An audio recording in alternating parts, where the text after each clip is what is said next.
ज्या पद्धतीमध्ये यांनी मराठ्यांचं नुकसान केलं, EWS बद्दल चुकीची माहिती दिली, मराठ्यांना खड्ड्यात घालण्याचं काम केलं, एक दिवस हेच मराठे याचे कपडे फाडल्याशिवाय गप्प बसणार नाहीत.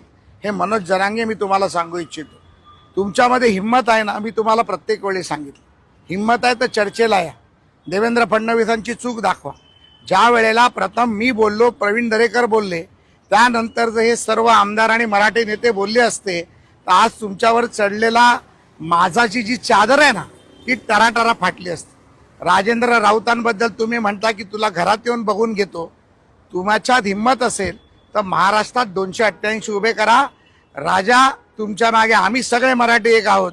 ताकदीने उभे राहू आणि ह्याचा ढोंगीपणा, पवारांचं घातलेलं कातडं हे ह्याचं फाडल्याशिवाय आपण गप्प बसायचं नाही.